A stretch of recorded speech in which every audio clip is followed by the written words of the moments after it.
Hello students, I am Professor Neeta Fulchanda Gaikwad. Welcome back in our free education channel English Master. Dear students, आज के इस lesson में हम cover up करेंगे class 10 history and political science lesson number 3 applied history.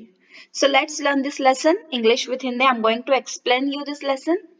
And yes of course कि हमारे channel को अगर आपने अभी तक सब्सक्राइब नहीं किया तो सब्सक्राइब कर देना, बेल नोटिफिकेशन को क्लिक कर देना.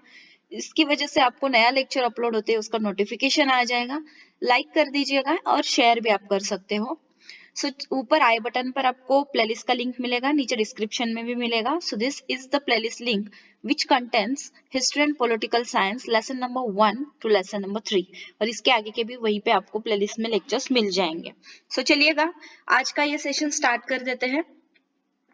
सो दिस लेसन, ये जो लेसन है बच्चों, तो इसको कितने पॉइंट्स में डिवाइड किया है गया है, that is the 3.1. Point number 3.1, this is about what is applied history. पहले तो हम पढ़ेंगे कि अप्लाइड हिस्ट्री क्या है.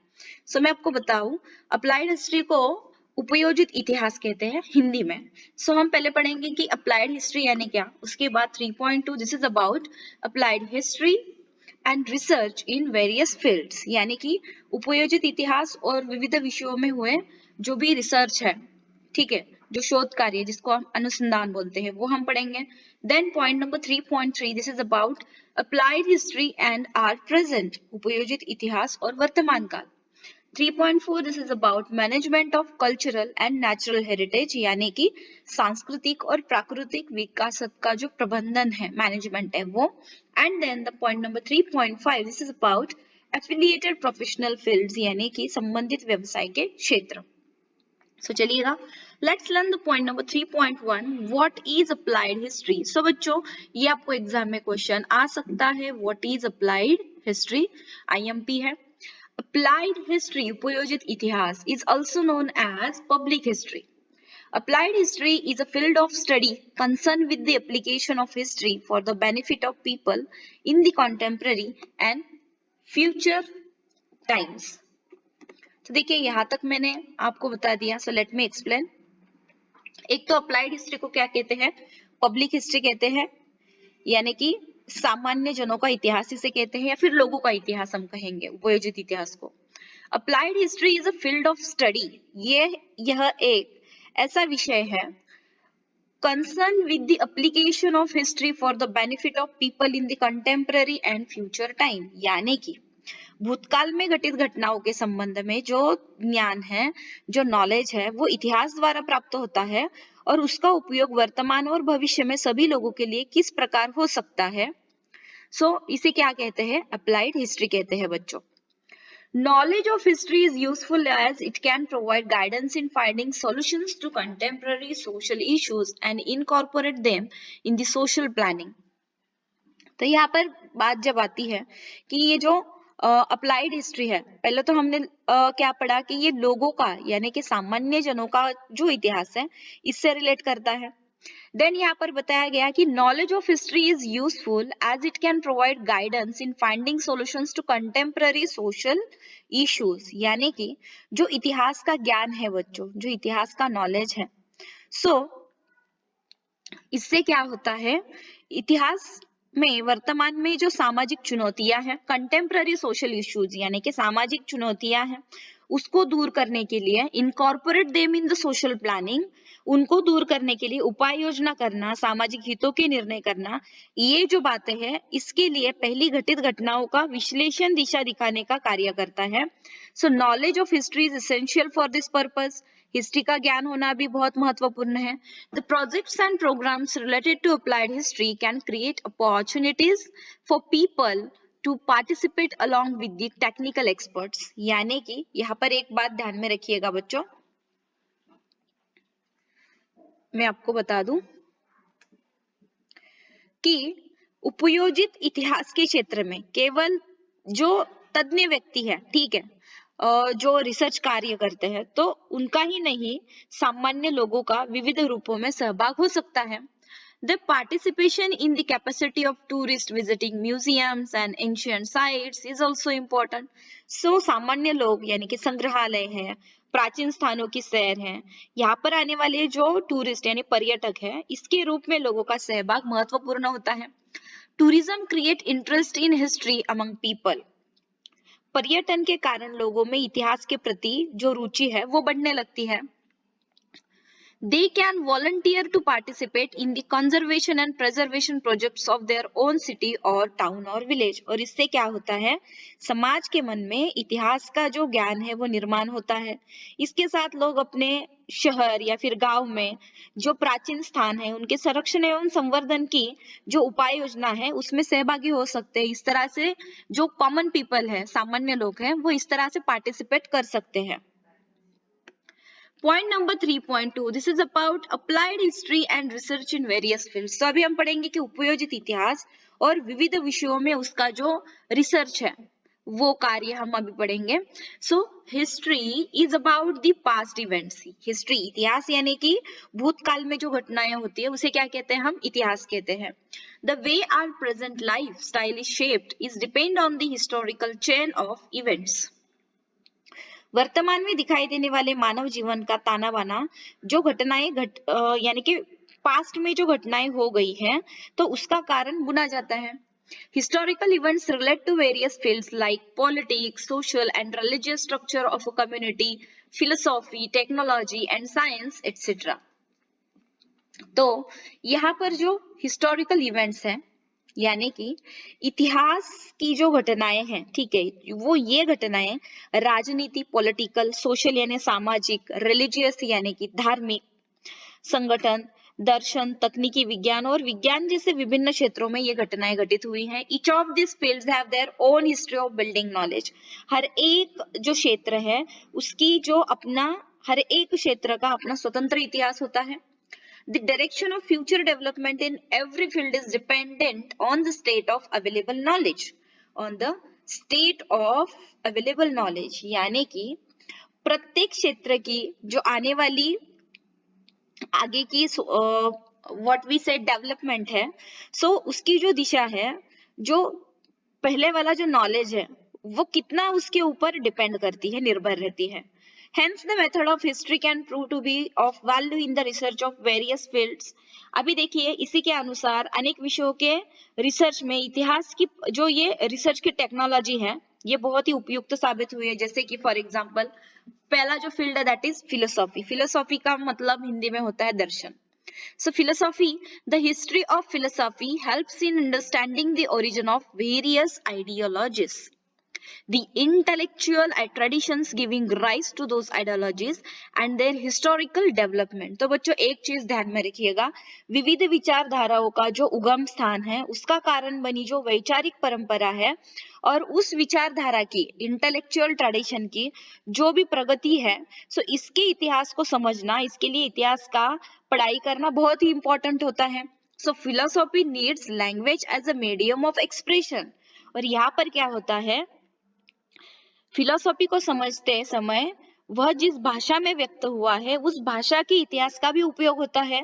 In order to understand the philosophical expression knowledge of the history of language proves useful. यानी कि कौन सी लैंग्वेज में वो फिलोसॉफी है वो भी समझ में आना चाहिए। सो आगे का सेकंड वाला पार्ट दिया है साइंस यानी विज्ञान की क्षेत्र में। The history of science helps in understanding the chronological order of scientific discoveries, inventions and theories। तो बच्चों ध्यान में रखिएगा, वैज्ञानिक जो आविष्कार है या फिर जो सिद्धांत है उसका जो क्रोनोलॉजिकल ऑर्डर यानी कि कालानुक्रम, जो घटनाक्रम हम कहते हैं, और उसके आविष्कारों की कारण परंपरा की जो श्रृंखला है, इसको समझने के लिए साइंस का जो हिस्ट्री है, साइंस का जो इतिहास है, इसकी पढ़ाई करना बहुत ही महत्वपूर्ण है। It can also help to understand the cause-effect chain that led to those discoveries and inventions। और यहाँ पर कहा जाता है कि आवश्यकता आविष्कार की जननी है। It is said that need is the mother of inventions। आवश्यकता आविष्कार की जननी है। Scientific discoveries or inventions are often the effect of human efforts to fulfill a need and also curiosity। यहाँ पर एक चीज ध्यान में रखिएगा बच्चों कि पूर्ववर्ती वैज्ञानिक ज्ञान का उपयोग यहाँ पर किया जाता है। यानी कि कई बार वैज्ञानिक आविष्कार मनुष्य की आवश्यकताओं की पूर्ति करने के लिए और उसकी जिज्ञासा जो है तो वो उसका सेटिस्फेक्शन के लिए जो वो प्रयास करता है, what he the human efforts to fulfil a need and also curiosity, तो इसे क्या कहा जाता है? ये जो परिणाम है ये यहाँ पर आपको देखने के लिए मिलते हैं। These efforts are based on already available scientific knowledge, और ये जो सारा एफर्ट है तो इसके पीछे the efforts are based on already available scientific knowledge, उसमें already scientific knowledge available रहता है. Knowledge of history of science helps in understanding the factors that facilitated a scientific discovery or invention and also its chronology. Chronology का मतलब है कालानुक्रम. तो ध्यान में रखिएगा कि इन आविष्कारों के पीछे जो कारण परंपरा और जो कालक्रम होता है जो हमने अभी पढ़ा, तो उसे समझने के लिए विज्ञान के इतिहास का ज्ञान बहुत ही उपयोगी साबित होता है. आगे है number 3, this is about the technology, यानी कि टेक्नोलॉजी का अर्थ है कि जो तकनीकी ज्ञान है.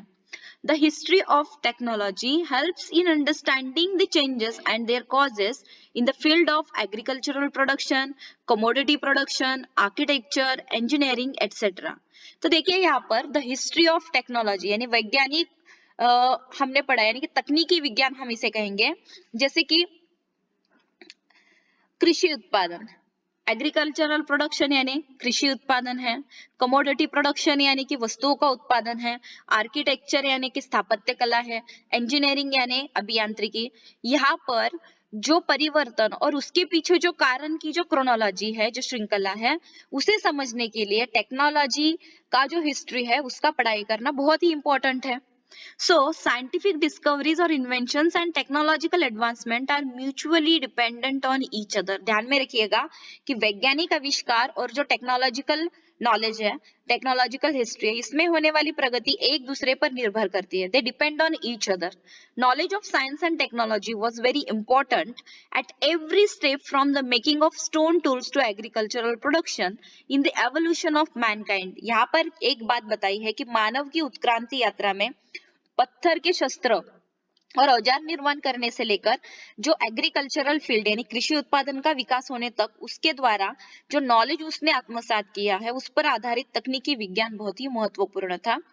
Later, the advancement of science promoted the mechanization of production. यहाँ पर देखिएगा कि उसके बाद विज्ञान में जो प्रगति हुई, जो उन्नति हुई, तो उत्पादन प्रक्रियाओं का यांत्रिकरण हो गया, मैकेनिज्म आ गया.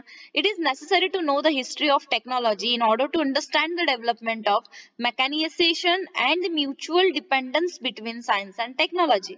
तो यांत्रिकीकरण किस प्रकार होता गया, विज्ञान और तकनीकी विज्ञान किस प्रकार एक दूसरे पर निर्भर रहते हैं, इन सभी बातों को समझने के लिए इतिहास का पढ़ाई जो है, आकलन करना, इसका नॉलेज होना बहुत ही इंपॉर्टेंट होता है. The fourth sector is industry and commerce, यानी उद्योग धंधा और व्यापार इसे हम कहते हैं. The field of mutual social transactions expands with growth of industry and trade. उद्योग धंधे और व्यापार के कारण मानवीय समाजों के बीच पारस्परिक व्यवहार का क्षेत्र फैल जाता है. एक्सपांड होना यानी फैल जाना. It also promotes continuous development of the network of cultural interactions. और इसका फल स्वरूप क्या होता है कि जो कल्चरल इंटरैक्शन यानी सांस्कृतिक संबंधों का भी जो इंटरैक्शन है वो भी विकसित होता है. It is an integral part of the industrial and commercial management. यह जो है बाजार और व्यापार का स्वरूप बदलता गया. It is essential to understand the history of this processes. और ये जो ध्यान में रखिएगा, इन सभी के पीछे मानवीय रिश्तों का जो नातों का जो स्वरूप है या फिर जो सामाजिक ढांचा है उसका नॉलेज हमें होना, वो समझना बहुत ही इंपॉर्टेंट है. The nature of the market and commerce has continued to change. Market का जो नेचर है या फिर कॉमर्स है, यानी कि यहाँ पर देखिए कि हर एक उद्योग धंधे और व्यापार, इनमें जो भी चेंजेस होते हैं वो तो कंटिन्यूअसली चेंज होते ही रहते हैं. Accordingly the nature of human relationship and social organisation also has continued to change. To understand this development it is necessary to study the history of culture, social organisations and economic institutions. So इन सभी बातों को समझने के लिए एक तो सांस्कृतिक संरचना क्या है, ठीक है, हिस्ट्री ऑफ कल्चर क्या है, देन सोशल ऑर्गेनाइजेशंस यानी सामाजिक ढांचा, एंड इकोनॉमिक इंस्टीट्यूशन यानी कि आर्थिक व्यवस्था, इन सभी के इतिहास का अध्ययन या फिर पढ़ाई करना बहुत ही इंपॉर्टेंट है।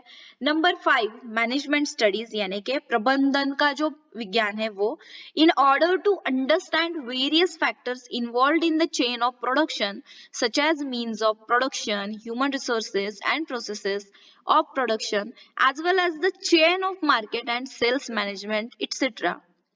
It is essential to have a knowledge of similar functional systems of the past. तो ये जो चीज है देखिए, in order to understand various factors involved in the chain of production यानी उत्पादन के संसाधन, उसके बाद human resources यानी मानव शक्ति, एंड प्रोसेसेस ऑफ प्रोडक्शन और उत्पादन की विविध प्रक्रियाओं, बाजार और विक्रय के प्रबंधन की जो क्रोनोलॉजी है, जो श्रृंखला है, जो चेन है, तो इनके संबंध में भूतकालीन व्यवस्था किस प्रकार थी, इसे समझना आवश्यक होता है। It is essential to understand the psychological character of people working at various levels in the chain of production and marketing for healthy management. ध्यान में रखिएगा, इस श्रृंखला से जुड़े विविध स्तरों के लोगों की पारंपरिक जो मानसिकता है उसको समझने के लिए इन सभी का जो भार है, जिन अलग अलग सामाजिक आर्थिक संस्थाओं के संगठनों पर निर्भर होता है, तो इसे समझना भी बहुत इंपॉर्टेंट है। That is in order to achieve it understanding of the social and economic institutions that support the industrial and commercial process that is important. Knowledge of history in this regard makes the management at various levels easier. तो वर्तमान समय में विविध स्तरों पर जो भी प्रबंधन का काम करना है वो सरल हो जाता है, लेकिन इसके लिए हिस्ट्री का नॉलेज होना बहुत ही इंपॉर्टेंट है। Number 6 this is the arts field यानी कला। It is important to understand the development of various art forms with the help of their style of expressions and their foundation in the form of intellectual, emotional and cultural tradition. विविध कला क्षेत्रों में हुई अभिव्यक्ति और उसके कारण जो वैचारिक, भावात्मक और सांस्कृतिक परंपराओं के आधार पर हुए कलाओं के विकास को समझना आवश्यक है। इंटेलेक्चुअल, वैचारिक, इमोशनल, जो भावपूर्ण है, और कल्चरल यानी कि सांस्कृतिक परंपरा, ट्रेडिशंस यानी परंपरा, तो इनके आधार पर हुए कलाओं के विकास को समझना आवश्यक है। The key to expressions in any art form, emotional temperament of the artist and the developmental history of the respective art form can be understood with the help of cultural history. किसी भी कला की अभिव्यक्ति के मन को समझना, उसकी कलाकृति बनाने वाले की मानसिकता जो है, ठीक है, और जो उसकी विशिष्ट कला शैली है, इसके विकास क्रम को सांस्कृतिक इतिहास के पढ़ाई द्वारा समझा जा सकता है। नंबर 7 ह्यूमैनिटीज यानी कि बच्चों मानवीय ज्ञान शाखा। Humanities include disciplines like history, archaeology, sociology, anthropology, political science, economics etcetera. यानी क्या? इतिहास, हिस्ट्री यानी इतिहास, आर्कियोलॉजी यानी पुरातत्व, उसके बाद सोशियोलॉजी यानी समाज विज्ञान है, एंथ्रोपोलॉजी यानी मानव विज्ञान है, पॉलिटिकल साइंस राजनीति का विज्ञान है, इकोनॉमिक्स यानी अर्थशास्त्र। इन जैसी ज्ञान शाखाओं के उद्गम और विकास को समझ लेना इन ज्ञान शाखाओं के अध्ययन का आवश्यक अंग है। To understand the history of the origin and development of this discipline is an essential part of their learning. तो ये जो बात है, all disciplines have their origin in philosophy, तो विज्ञान और अन्य सभी ज्ञान शाखाओं की जननी कौन है? फिलोसॉफी है। Ancient people all over the world tried to speculate in order to understand the relationship between the universe and the human existence. वैश्विक पसारा और उसमें मानव का जो अस्तित्व है, इनके पारस्परिक संबंधों को समझ लेने की जिज्ञासा में से विश्व भर के सभी मानवीय समाजों में उस पारस्परिक संबंध के बारे में लोग अनुमान करने लगे। It gave rise to various mythological stories about the origin of this world, the universal order, human life, gods and goddesses, rituals and their philosophical explanation.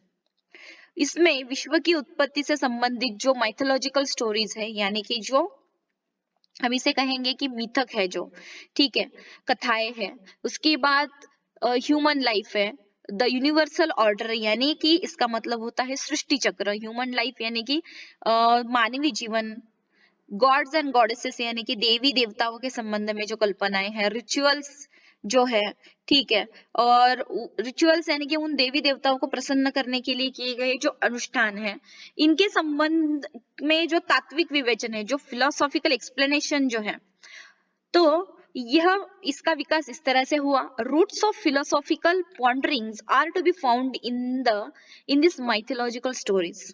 प्राचीन लोगों द्वारा किए गए इन अनुष्ठानों के विचारों में फिलोसॉफिकल जो तत्व है इनके बीच बोए गए हैं। Various disciplines under humanities have theoretical foundations based on philosophical theories.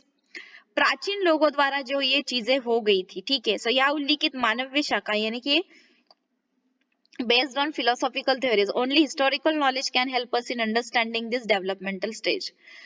ये जो ह्यूमैनिटी की शाखा है इसकी विभिन्न शाखाओं का विकास फिलोसॉफी के सिद्धांतों की नींव पर ही आधारित है, ये आपको ध्यान में रखना है। अभी हम पढ़ेंगे point number 3.3 applied history and our present, उपयोजित इतिहास और हमारा जो वर्तमान काल है। People often ask about the practical value of history. यहाँ पर जो प्रैक्टिकल वैल्यू ऑफ हिस्ट्री है इसके बारे में तो लोग पूछते हैं। The answer to the question about the nature of applied history answers this question as well। प्रश्न पूछा जाता है कि प्रतिदिन के व्यवहार में इतिहास की क्या उपयोगिता है, उपयोजित इतिहास किसे कहते हैं, और इस प्रश्न के उत्तर में ऊपरी प्रश्न का उत्तर अपने आप मिल जाता है। कैसे? The visible and invisible relics of the past exist in the present, यानी कि भूतकाल के मूर्त और अमूर्त स्वरूप में जो अनेक अवशेष हैं, we nurture some kind of curiosity attraction towards them. तो वर्तमान काल में जो पाए जाते हैं तो इसके बारे में हमें क्या रहता है, क्यूरियोसिटी यानी कुतूहल रहता है। देन उसके बारे में एक अपनापन हमें रहता है। So we nurture some kind of curiosity attraction toward them. We wish to know more about their history because they represent the creative thoughts and traditions of our ancestors। यानी कि इन चीजों में हमें इतना इंटरेस्ट इसलिए होता है कि उनके अस्तित्व का इतिहास समझ लेने की आवश्यकता हमें इसलिए होती है क्योंकि वे अवशेष हमारे एंसेस्टर्स यानी पूर्वजों द्वारा निर्मित कलाकृति और परंपराओं के अवशेष होते हैं। It is our heritage, it is our heritage यानी कि यह हमारी सांस्कृतिक विरासत होती है। It helps in building our identity, और इसके इतिहास का ज्ञान हमें हमारे उद्गम स्रोत तक लेके जाता है, यह हमारी पहचान होती है। The history of our heritage links us with our origin, hence it becomes necessary to preserve and conserve it for future, for our benefits as well as for the benefits of future generations. यानी कि इतिहास का ज्ञान हमें हमारे उद्गम स्रोत तक ले जाता है, तो उस विरासत को हमें हमारी और हमारी आने वाली पीढ़ियों के हितों के लिए दीर्घकाल तक संरक्षित रखने की, उसका संवर्धन करने की आवश्यकता होती है। Applied history is concern with the preservation and conservation of our heritage and make it accessible to people. उपयोजित इतिहास द्वारा जो मूर्त अमूर्त स्वरूप की सांस्कृतिक विरासत का संरक्षण संवर्धन किया जा सकता है। So heritage management creates opportunities of employment। So इससे क्या होता है, व्यवसाय के अवसर निर्माण होते हैं। In brief, applied history can be described as understanding of our present with the help of history and finding right direction for the benefit of our future। So अगर संक्षेप में हम इसकी जानकारी ले तो इतिहास के आधार पर वर्तमान काल का यथायोग्य जो आकलन है और जो भविष्य काल के लिए दिशा निर्देशन है, इस रूप में उपयोजित इतिहास का वर्णन किया जाता है। 3.4 this is about management of cultural and natural heritage, यानी कि सांस्कृतिक और प्राकृतिक विरासत का प्रबंधन, मैनेजमेंट कैसा करें। सो नंबर 1 कल्चरल हेरिटेज यानी कि मूर्त सांस्कृतिक विरासत, सांस्कृतिक विरासत हम इसे कहते हैं। So it is in the form of human creation, it is also of two types, tangible and intangible. देखिए यहाँ पर मानव निर्मित होती है सांस्कृतिक विरासत, तो मानव निर्मित होती है। It is in the form of human creation. It is of two types, दो टाइप की है, टैंगिबल एंड इनटैंगिबल यानी कि मूर्त और अमूर्त। पहला पढ़ेंगे हम टैंगिबल कल्चरल हेरिटेज यानी मूर्त सांस्कृतिक विरासत। This type of cultural heritage includes ancient site, buildings, artefacts, manuscripts, sculptures, paintings, यानी कि इस प्रकार में जो प्राचीन स्थान है, वास्तु वस्तुएं, हस्तलिखित पांडुलिपियां जिसे आप मैन्युस्क्रिप्ट्स कहते हैं, स्कल्पचर्स यानी शिल्प है, पेंटिंग्स यानी चित्र है, इनका समावेश टैंगिबल कल्चरल हेरिटेज में होता है। इंटेंगिबल कल्चरल हेरिटेज में देखिए, this type of cultural heritage includes the following things. आगे की चीजें इसमें आती है अमूर्त सांस्कृतिक विरासत में, that is oral traditions and their languages, यानी कि मौखिक परंपराएं और उनके लिए उपयोग में लाई जाने वाली जो लैंग्वेज यानी कि जो भाषा है। नंबर 2 ट्रेडिशनल नॉलेज, पारंपरिक ज्ञान आवश्यक होता है। Number 3 social customs and rituals of celebrating festivals, Teej त्योहार, पर्व मनाने की सामाजिक प्रथाएं और धार्मिक विधियां। Number 4 styles of performing arts, कला प्रस्तुतिकरण की पद्धतियां हैं। नंबर 5 सर्टेन ट्रेडिशनल स्किल्स, विशिष्ट पारंपरिक कौशल्य। And number 6 communities groups who represents traditions, customs and skills, यानी कि जो परंपराएं, प्रथाएं या फिर जो कौशल्य है, इन आदि का प्रतिनिधित्व करने वाला जो कम्युनिटी है, समूह है, और जो ग्रुप है, जो वर्ग है। So these are some important points in intangible cultural heritage. आगे पढ़ेगी कि नेचुरल हेरिटेज यानी क्या, इसको कहते हैं प्राकृतिक विरासत। The concept of natural heritage gives importance to the thoughts of biodiversity। ध्यान में रखिएगा, प्राकृतिक विरासत की इस कॉन्सेप्ट में प्रकृति में पाए जाने वाली जैव विविधता का विचार किया गया है। It includes the following things. एक तो है इसमें फॉना, फ्लोरा एंड इकोलॉजी। फॉना का मतलब होता है प्राणी, फॉना का मतलब होता है प्राणी, फ्लोरा का मतलब होता है वनस्पति, एंड इकोलॉजी का मतलब होता है उनके अस्तित्व के लिए आवश्यक परिसंस्थाएं और भूरचनात्मक विशेषताएं। And geomorphic characteristics which is crucial for sustaining the flora and fauna of a particular region. So आगे हम पढ़ेंगे, it is essential for the benefit of future generations to preserve our heritage. आने वाली पीढ़ियों के हितों का संरक्षण करने के लिए उन्हें ये चीजें पता होनी चाहिए। इसके लिए हमें जो ये नेचुरल हेरिटेज है या फिर जो कल्चरल हेरिटेज है, इनका संरक्षण होना बहुत ही महत्वपूर्ण है। UNESCO, the global organization, has announced some directives with the objective of promoting the cultural and natural heritage। तो यहाँ पर एक बात ध्यान में रखिएगा कि विलुप्त होने की कगार पर पहुंची जो सांस्कृतिक और प्राकृतिक विरासत है, उसका संरक्षण संवर्धन होने की दृष्टि से विश्व संगठन यूनेस्को ने कुछ दिशा निर्देशक सिद्धांत घोषित किए हैं। On the basis of those directives, list of sites and traditions are declared as world heritage.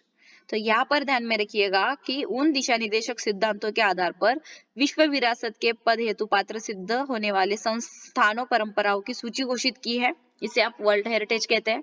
The list of UNESCO's world natural heritage now includes western Ghats. तो आपको ध्यान में रखनी ये चीज है कि यूनेस्को की विश्व प्राकृतिक विरासत सूची में पश्चिम घाट का समावेश किया गया है 2012 में। The Kaas plateau in the district Satara is also part of the western Ghats. Satara जिले में कास पठार पश्चिम घाट श्रेणियों में ही बसा हुआ है। आगे पढ़ेंगे हम बच्चों की, ये जो यहाँ पर लिस्ट दी आपने पढ़ी, एक जो ये लिस्ट है, so these are the things जो कि यहाँ पर ऐड किए गए हैं। लेकिन इससे पहले और एक चीज मुझे आपको बतानी है जो यहाँ पर बताते बताते रहेगी। It is interesting to know, यह जानना बहुत ही इंपॉर्टेंट है बच्चों आपके लिए। Public history, people have lot of misgivings about the practicality of the knowledge of history.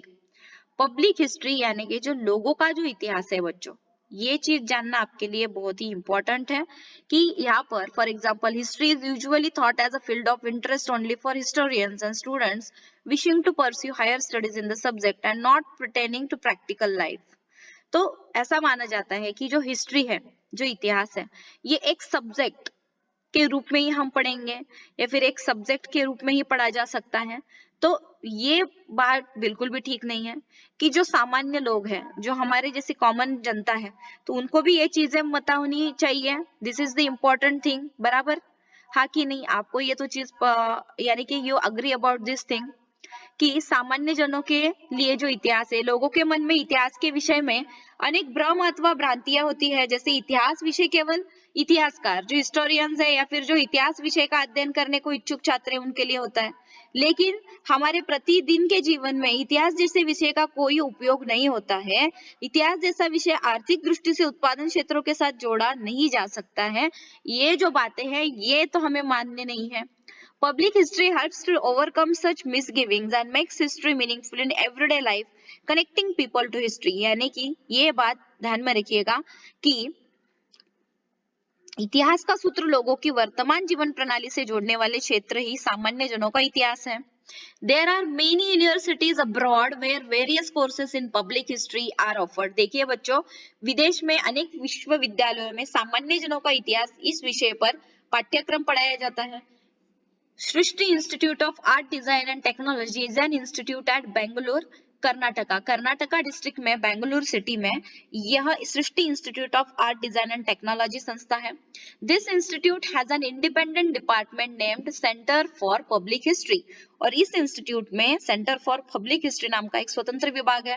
This department has taken up various projects and research in the field of public history, और यह department यहाँ पर इस विषय से संबंधित जो भी प्रोजेक्ट्स है और जो भी रिसर्च है इसका काम यहाँ पर होता है। सो अगर आपको हिस्ट्री विषय दिल से पसंद है तो आप आगे जाकर इसमें भी अपना जो करियर है वो बना सकते हो। सो ये आपको चीज बताना रह गया था, इसलिए मैं पीछे आ गई। चलो वापस से हम अभी देखते हैं कि जो वर्ल्ड हेरिटेज में एट अ ग्लांस, देखिए थोड़ी इसकी जानकारी भी होनी चाहिए आपको कि the Indian traditions declared as oral and intangible heritage, यानी कि भारत की विश्व मौखिक और अमूर्त विरासत सूची में समाविष्ट जो परंपराएं हैं 2001 में, यहाँ पर देखिए कुटियट्टम संस्कृत थिएटर केरला, केरल की कुटियट्टम संस्कृत नाट्य परंपरा। 2003 में the tradition of Vedic chanting, यानी कि वैदिक पठन परंपरा को भी वर्ल्ड हेरिटेज साइट में इंक्लूड कर दिया गया 2003 में। 2005 में Ramlila the traditional performance of the Ramayana in north India, यानी कि उत्तर भारत में मंचन की जाने वाली रामलीला की प्रस्तुति को वर्ल्ड हेरिटेज साइट में समाविष्ट कर दिया। 2009 में रामन, 2000 रो में Raman religious festival and ritual theatre of the Garhwal Uttarakhand, Garhwal Uttarakhand में प्रचलित रमन धार्मिक पर्व और विधि नाट्य। 2010 में Kalbelia folk songs and dances of Rajasthan, देखिए राजस्थान का कालबेलिया लोक संगीत और लोक नृत्य है। 2010 में चाऊ डांस, 2010 में चाऊ डांस जो वेस्ट बंगाल, झारखंड और ओडिशा में का होता है, पश्चिम बंगाल, झारखंड और ओडिशा का छाऊ नृत्य जो है 2010 में वर्ल्ड हेरिटेज में आ गया। 2010 में यहाँ पर देखिएगा दैट इज मुड़िएट और ritual theatre of Kerala, Kerala में प्रचलित मुड़िएट्टू इसे कहते हैं, मुड़िएट्टू ये विधि नाट्य और नृत्य नाट्य है। 2012 में Buddhist chanting of Ladakh, recitation of sacred Buddhist text in the trans Himalayan Ladakh region, Jammu and Kashmir. Ladakh, Jammu और कश्मीर में प्रचलित बौद्ध मंत्र पठन की परंपरा को भी 2012 में समाविष्ट कर दिया गया। 2013 में यहाँ पर देखिए संकीर्तन इसे बोलते हैं, क्या कहते हैं, Sankirtana, ritual singing, drumming and dancing of Manipur, Manipur में प्रचलित संकीर्तन की परंपरा। 2014 में traditional craft of making utensils of brass and copper among the theatres of Punjab, Punjab के ठठेरा समाज की तांबे और पीतल के बर्तन बनाने की कला परंपरा। 2016 में योग को भी समाविष्ट कर दिया गया। World cultural heritage sites in India, अभी देखिए भारत के विश्व विरासत के स्थान, तो कल्चरल हेरिटेज, अभी इससे पहले हमने क्या देखा, इंटेंगिबल हेरिटेज और ओरल एंड इंटेंगिबल, यानी कि विश्व मौखिक और अमूर्त विरासत सूची में समाविष्ट परंपराएं। अभी हम पढ़ेंगे कि वर्ल्ड कल्चरल हेरिटेज साइट्स में इंडिया का 1983 में आगरा का जो किला है, आगरा फोर्ट, 1983 में अजंता की जो गुफाएं है, केव्स है, 1983 में वेरुल एल्लोरा की जो केव्स है, 1983 में ताजमहल है, यानी कि 1983 में ये चारों चीजों को वर्ल्ड हेरिटेज साइट में समाविष्ट कर दिया गया, Agra fort, Ajanta caves, Verul Ellora caves and Taj Mahal. 1984 में देखिए, 1984 में दो चीजें समाविष्ट है, that is temples of Mahabalipuram का मंदिर एंड सन टेम्पल, कोणार्क का सूर्य मंदिर, ये दो चीजें 1984 में हो गई। देन 1986 में यहाँ पर 4 थिंग्स है, that is churches and convents of Goa, Goa के चर्च और कॉन्वेंट, फतेहपुर सिकरी, उसके बाद group of monuments at Hampi, यानी कि हम्पी का वास्तु संकुल है, खजुराहो टेम्पल्स यानी खजुराहो के मंदिर, ये 1986 में समाविष्ट हो गए। 1987 में घारापुरी एलिफेंटा केव्स, यानी कि घारापुरी एलिफेंटा की जो गुफाएं हैं, और Brihadeeswara temple of Thanjavur, great living Chola temples, चोलों के मंदिर तंजावर का बृहदेश्वर। 2004 में यहाँ पर देखिए कि गंगेकोंड चोलीश्वरम, बृहदेश्वर एंड अरे इसे हम कहेंगे कि ऐरावतेश्वर, ऐरावतेश्वर एट दारासुरम। जो गंगे कोंडीचोलीश्वरम का बृहदेश्वर मंदिर है और दारासुरम का जो ऐरावतेश्वर मंदिर है, इनको समाविष्ट कर दिया। 1987 में group of monuments eight Pattadakal के मंदिर। 1989 में सांची स्तूप जो है उसको समाविष्ट कर दिया। 1993 में यहाँ पर दो थिंग्स है, एक है हुमायूं टॉम्ब दिल्ली यानी कि हुमायूं की कब्र जो है दिल्ली में, and Qutub Minar and its monuments in Delhi, यानी कि दिल्ली की दो चीजें आ गई यहाँ पर, एक तो हुमायूं की कब्र, हुमायूं टॉम्ब एंड कुतुब मीनार और परिसर की वस्तुएं। 1999 में माउंटेन रेलवेज ऑफ इंडिया यानी कि जो इंडिया की माउंटेन रेलवेज है, एक तो Darjeeling Himalayan railway, Nilgiri mountain railway and the कल्क शिमला रेलवे, ये रेलवे जो है यहाँ पर समाविष्ट हो गई। 2002 में Mahabodhi temple complex at Bodhgaya का महाबोधि मंदिर। 2003 में रॉक शेल्टर्स ऑफ भीमबेटका का शैलाश्रय। 2004 में चंपानेर पावगढ़ आर्कियोलॉजिकल पार्क, चंपानेर पावागढ़ का पुरातत्वीय स्थान। 2004 में छत्रपति शिवाजी महाराज टर्मिनस मुंबई, छत्रपति शिवाजी महाराज टर्मिनस मुंबई को 2004 में समाविष्ट कर दिया गया। उसके बाद 2007 में रेड फोर्ट कॉम्प्लेक्स, जो दिल्ली का रेड फोर्ट कॉम्प्लेक्स है। 2010 में द जंतर मंतर जो है जयपुर का। 2013 में हिल फोर्ट्स ऑफ राजस्थान यानी कि राजस्थान के जो पर्वतीय गढ़ है। 2014 में Rani ki Vav the queen stepwell at Patan Gujarat, यानी कि पाटन है, सॉरी पटना नहीं है, गुजरात के पाटन में रानी की जो बाव है। 2016 में archaeological site of Nalanda Mahavira, Nalanda university at Nalanda Bihar, यानी कि नालंदा महावीरा पुरातत्वीय स्थान। 2016 में the capital complex at Chandigarh, Chandigarh का कैपिटल कॉम्प्लेक्स। और 17 में अहमदाबाद हिस्टोरिकल सिटी यानी कि अहमदाबाद ऐतिहासिक नगर को 2017 में समाविष्ट कर दिया। वर्ल्ड नेचुरल हेरिटेज साइट कौन सी है बच्चों? नेचुरल यानी कि यहाँ पर देखिएगा प्राकृतिक विरासत के स्थान, एक तो 1985 में काजीरंगा नेशनल पार्क को समाविष्ट कर दिया, उसके बाद केवल देव नेशनल पार्क है, and then Manas wildlife sanctuary. Manas wildlife sanctuary, Keoladeo राष्ट्रीय उद्यान और काजीरंगा नेशनल पार्क, सो इन तीनों को 1985 में ऐड कर दिया गया। देन 1987 में सुंदरबंस नेशनल पार्क, 1988 में Nanda Devi and valley of flowers, 1988 में नंदा देवी और वैली ऑफ फ्लावर्स। 2005 में नेशनल पार्क्स राष्ट्रीय उद्यान। 2012 में वेस्टर्न घाट्स है, पश्चिम घाट।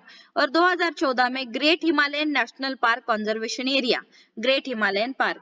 अभी देखिए भारत में मिश्र स्वरूप के विश्व विरासत स्थान 2016 का जो है कांचनगंगा नेशनल पार्क, कांचनगंगा राष्ट्रीय उद्यान। सो ये देखिएगा यहाँ पर आपको एक चित्र दिखेगा, कैलाश टेम्पल वेरुल, एलोरा का कैलाश जो मंदिर है वेरुल में, यह जो है यहाँ पर एक बार जरूर विजिट कीजिएगा। तो आगे हम कंटिन्यू करेंगे कि cultural and natural heritage management is one of the main aspect of applied history. Applied history का सबसे इंपॉर्टेंट एस्पेक्ट कौन सा है? That is cultural and natural heritage, सांस्कृतिक, Indian national trust for art and cultural heritage के नाम से आगे हम पढ़ेंगे। तो इससे पहले आपको मैं बताऊं कि सांस्कृतिक और प्राकृतिक विरासत का प्रबंधन करना ये उपयोजित इतिहास का प्रमुख अंग है। The work of conservation and preservation of the cultural heritage falls under the jurisdiction of the archaeological survey of India and India state department of archaeology. तो इस विरासत का संरक्षण और संवर्धन करने का अधिकांश काम जो है वो भारत सरकार का पुरातत्व विभाग और भारत के प्रत्येक राज्य सरकार का पुरातत्व विभाग करता है। बिसाइड इंटैक यानी कि Indian national trust for arts and cultural heritage is actively working in this field, यह एक स्वयंसेवी संस्था है और इस क्षेत्र में यह 1984 से काम करती है बच्चों। The work of conservation and preservation of cultural and natural heritage requires participation of experts from various fields. सांस्कृतिक और प्राकृतिक विरासत स्थानों का संरक्षण और संवर्धन की परियोजना में अनेक विषयों के जो तज्ञ व्यक्ति हैं उनका समावेश रहता है। They need to be duly aware of the cultural, social and political histories of the heritage site. और इन सभी में संबंधित स्थानों के सांस्कृतिक, सामाजिक, राजनीतिक इतिहास का बोध निर्माण करने का जो काम है वो अप्लाइड हिस्ट्री द्वारा किया जाता है। Principles of applied history are useful in creating the awareness among them. और इसका जो परिणाम स्वरूप है Number one, the operations necessary for the conservation, preservation and development of the heritage site can be handled without causing any change in its original state. परियोजना के अंतर्गत विरासत स्थानों के मूल स्वरूप को न बदलते हुए संरक्षण और संवर्धन का काम करना संभव होता है. Number two, the local social structure and psychology of the local people, challenges faced by them in the present situations and their expectations can be surveyed in detail. यानी कि स्थानीय समाज का जो ताना बाना या फिर जो मानसिकता है, साइकोलॉजी यानी कि जो उनकी मानसिकता है, उनके सम्मुख वर्तमानकालीन विविध चुनौतियों, स्थानिक लोगों की अपेक्षाओं की समीक्षा की जाती है. Number three, due precautions can be taken to avoid hurting sentiments of the local people while completing the projects of conservation, preservation and development of a heritage site.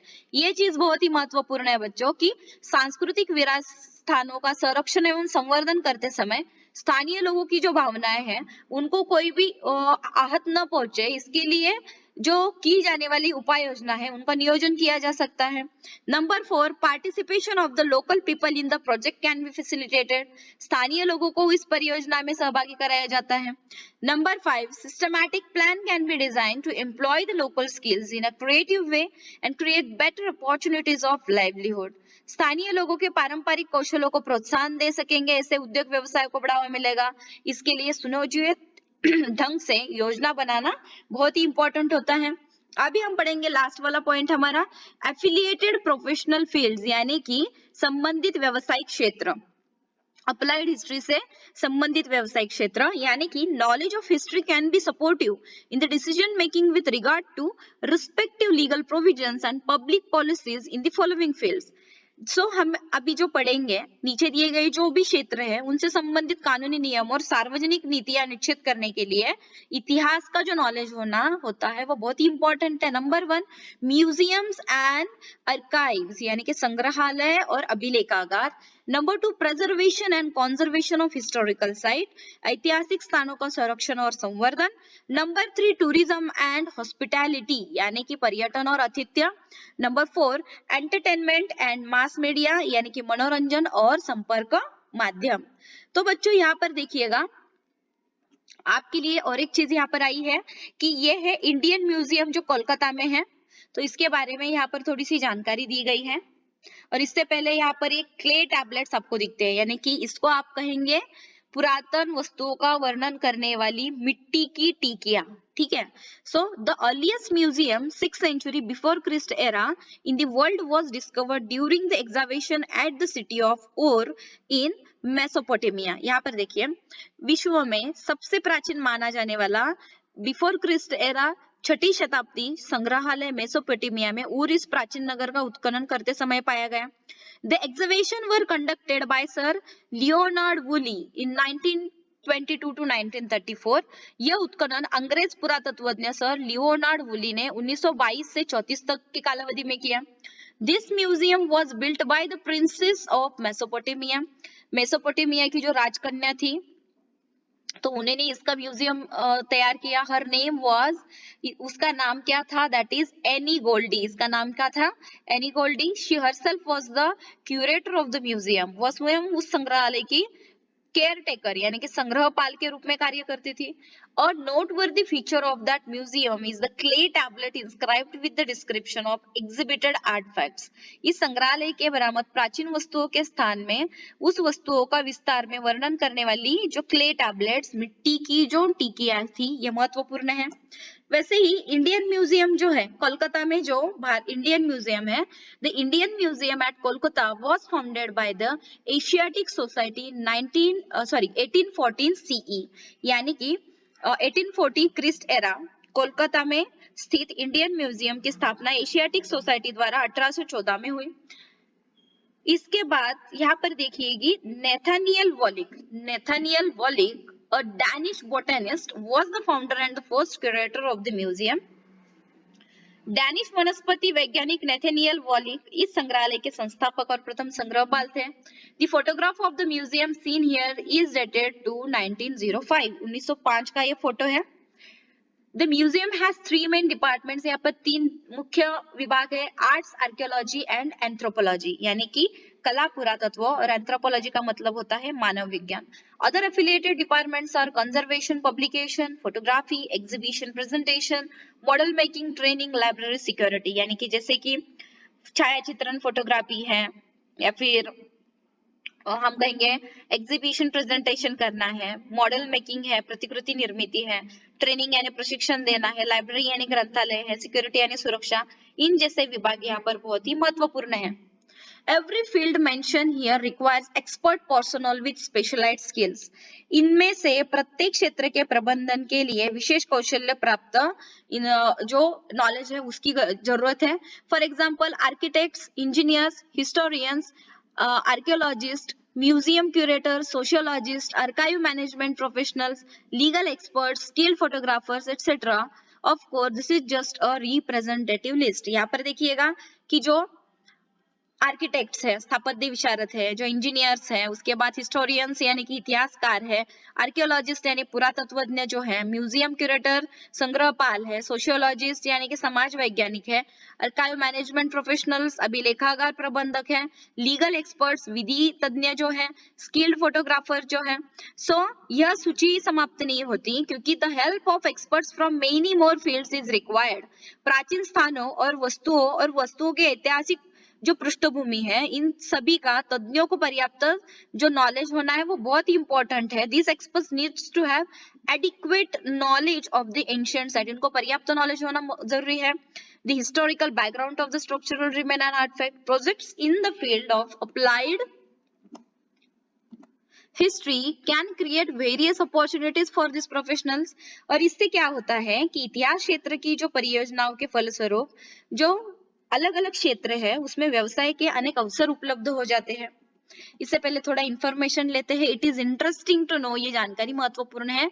Archives preserve and store old documents, official records, old films, etc. ध्यान में रखिए बच्चों, अभिलेखागारों में महत्वपूर्ण पुराने कागजात जो है, दस्तावेज है, पुरानी फिल्में, इनको संरक्षित करके रखा जाता है। The National Archive of India is in New Delhi. तो भारत का राष्ट्रीय अभिलेखागार कहाँ पर है? नई दिल्ली में है। Every state in India maintains its archives independently. Bharat में सभी राज्यों के स्वतंत्र अभिलेखागार है और जो राष्ट्रीय अभिलेखागार है वो नई दिल्ली में है।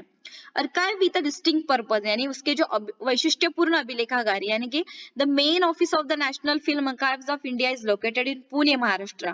पुणे में नेशनल फिल्म आर्काइव, राष्ट्रीय फिल्म संग्रहालय संस्थान का मुख्य कार्यालय है।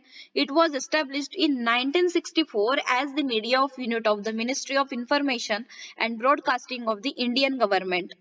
तो यह भारत सरकार के सूचना एवं प्रसारण विभाग के माध्यम के विभाग के रूप में 1964 में इसकी स्थापना हुई थी। इट सर्व 3 ऑब्जेक्ट्स, इसके प्रमुख 3 उद्देश्य कौन से हैं? Number 1, to search and obtain rare Indian films and to preserve the heritage for the benefit of future generation. भविष्यकालीन पीढ़ियों के लिए दुर्लभ भारतीय फिल्मों को खोज के निकालना, उन्हें प्राप्त करना और इन्हीं फिल्मों की इस विरासत का संरक्षण करना। Number 2, to categorize the important aspects of films, to create documentation and catalogs and carry out research in the field. फिल्मों से संबंधित महत्वपूर्ण जो घटक है उनका वर्गीकरण करना, उनका स्थायी रूप में लेखन अंकन करना और शोध कार्य करना। नंबर 3 है to establish a centre for dissemination of films culture, film संस्कृति का प्रसार केंद्र स्थापित करना। So in this lesson we learnt about the role of applied history. इस पार्ट में हमने अप्लाइड हिस्ट्री यानी उपयोजित इतिहास के बारे में जानकारी प्राप्त की है। In public training programs for understanding the importance of history, for creating social awareness regarding the conservation, preservation of cultural and natural heritage, using knowledge of history for this purpose to enhance the professional skills of people and to develop industrial commercial field, to carry out preparatory work and plan for effective implementation of heritage projects etcetera. यानी कि बच्चों एक चीज ध्यान में रखिएगा कि हमारी सांस्कृतिक प्राकृतिक विरासत का जो संरक्षण है, जो प्रेजर्वेशन है, जो उसका संरक्षण है, तो इसके विषय में समाज में किस प्रकार से अवेयरनेस क्रिएट किया जा सकता है, तो इसके लिए इतिहास का नॉलेज बहुत ही इंपॉर्टेंट है। और इसी अनुषंग के रूप से जो व्यावसायिक कौशल्य है ठीक है, और जो औद्योगिक व्यवसाय के क्षेत्र है इसमें भी वृद्धि की जा सकती है। There are so many options, it is essential to avoid vandalizing of historic and public places and to ensure that they are preserved for the benefit of future generations। यानी कि इसके लिए हमें क्या करना है कि ऐतिहासिक सार्वजनिक स्थानों का विद्रुपीकरण, वैंडलाइजिंग यानी उनको हमें खराब नहीं करना है, आने वाली पीढ़ी को समझ में आने के लिए उनके लिए हमें इसका संरक्षण संवर्धन करना है। यह बहुत ही इंपॉर्टेंट चीज है। तो बच्चों आज के इस लेक्चर में हमने अप्लाइड हिस्ट्री यानी उपयोजित इतिहास ये लेसन कवर अप किया।